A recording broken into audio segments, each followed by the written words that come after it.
குறைந்த விலை நிறைந்த தரம் தங்கள் தேவைகள் அனைத்தும் ஒரே இடத்தில் Jayachandran. GT Holidays, South India's #1 travel brand. You know you are special when you're with GT Holidays. பழைய நகையை கொடுத்து வைட் 11 மந்த்ஸ்ல அதே அடைக்கு புது நகையை எடுத்துக்கோங்க. எக்ஸ்ட்ராவா ₹1 தர வேண்டாம். Magic old gold exchange.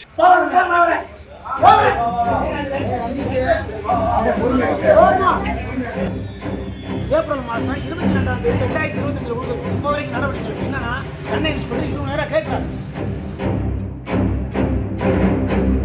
Theni மாவட்டம் உத்தமபாளையம் தாலுகா அபிப்பட்டி கிராமத்தில் வசித்து வருபவர் விவசாயி மூர்த்தி.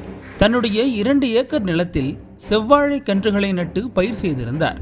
அந்த செவ்வாழை மரக்கன்றுகள் வளர்ந்து 5 மாதமே ஆகியிருந்த நிலையில் மர்ம நபர்கள் சிலர் மூர்த்தியின் தோட்டத்தில் நுழைந்து அந்த வாழைக்கன்றுகளை அடியோடு வெட்டி சாய்த்து நாசம் செய்துள்ளனர். சுமார் 2,50,000 ரூபாய் மதிப்புள்ள வாழைக்கன்றுகள் மற்றும் 21,000 ரூபாய் மதிப்புள்ள உர மூட்டைகள், 1,60,000 மதிப்புள்ள மோட்டார் மற்றும் பம்பு செட்டுகள் உள்ளிட்டவை விவசாயி நிலத்தில் வைத்தே நாசப்படுத்தப்பட்டுள்ளது. இவ்வளவு பெரிய இழப்பை சந்தித்ததால் மனமுடைந்த விவசாயி மூர்த்தி இதற்கு நீதி வேண்டியும் இழப்பீட்டு தொகை வேண்டியும் தேனி மாவட்ட காவல்துறை கண்காணிப்பாளர் ஸ்நேகப்பிரியாவிடம் புகார் அளித்துள்ளார். புகார் கொடுத்தும் அதற்கான உரிய நடவடிக்கை எடுக்காத காரணத்தால் மனமுடைந்த விவசாயி மூர்த்தி காவல்துறை கண்காணிப்பாளர் அலுவலகத்திற்கு பெட்ரோல் கேனுடன் சென்றுள்ளார்.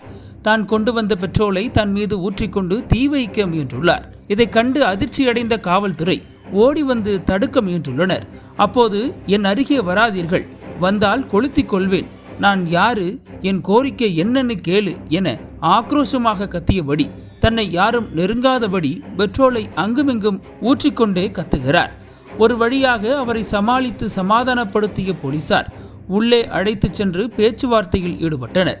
விவசாயி ஒருவர் தன் கோரிக்கைக்காக தன் மீது பெட்ரோலை ஊற்றி தீ வைக்க முயற்சி செய்த சம்பவத்தால் தேனி மாவட்ட காவல்துறை கண்காணிப்பாளர் அலுவலகமே சிறிது நேரம் பரபரப்பாக காட்சியளித்தது.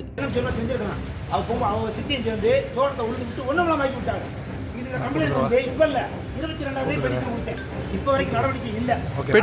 ஓடப்பட்டி காவல் நிலையத்தில் என்னுடைய மனைவி வந்து சம்பந்தமாக ஒரு புகார் கொடுக்குறாங்க. அந்த புகார் ஏப்ரல் மாதம் 22ஆம் தேதி 2025 கொடுக்குது. இப்போ வரைக்கும் நடவடிக்கை இல்லை. என்னன்னா கண்ணை இன்ஸ்பெக்டர் 20,000 கேட்குறாரு. 20,000 கொடுத்தா பேர் போடணும்னு சொல்லி சார் சொல்கிறேன். சரியா சார், நான் எனக்கு தெரிச்சது சரிங்களா, அது சார் போடுவோம் சார். அது சம்பந்தமாக இன்னைக்கு வரைக்கும் நடவடிக்கை இல்லை. என்னைக்கு வந்து இருக்காரு, நேற்று வந்து விசாரிக்கிறாரு அந்த கண்ணகி செய்ய. அப்போ பக்கத்தில் இருக்க பொம்பளை சொல்லுது, எப்போ வந்து விசாரிக்கிறாங்க மாதிரி, எப்போ நான் வந்து எப்போ விசாரிக்கிறீங்க அப்படின்னு சொல்லுது. எனக்கு இந்த ஆஃபீஸை விட்டு எனக்கு வேறு வழியே தெரியாது. எனக்கு இதே கடைசி எழுந்து இதில் எனக்கு நடவடிக்கை எடுத்து தராட்டி நான் என்ன வேணும் செய்ய வேண்டிய. நன்றி.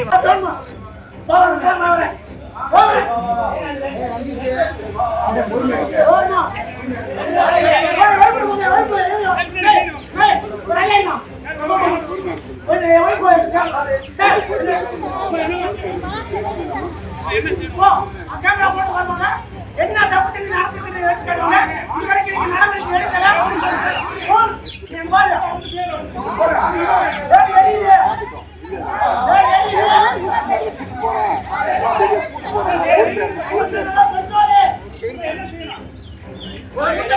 நடவடிக்கை இல்லை. ஓடப்படி கண்ணி 20,000 கேட்கிறாரு. பணம் கொடுத்து 4 மாதம் 11 நாள் ஆச்சு. வந்து விசாரிக்கிறாரு. போன வாரம் நடவடிக்கை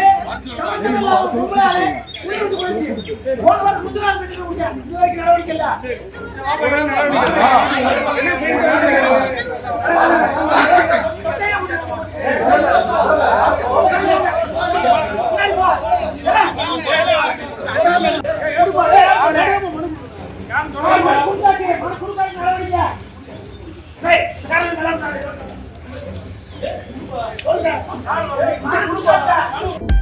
அனல் பறக்கும் செய்திகளை அப்டேட் செய்து கொள்ள நக்கீரன் களத்தை இப்பவே சப்ஸ்கிரைப் பண்ணுங்க.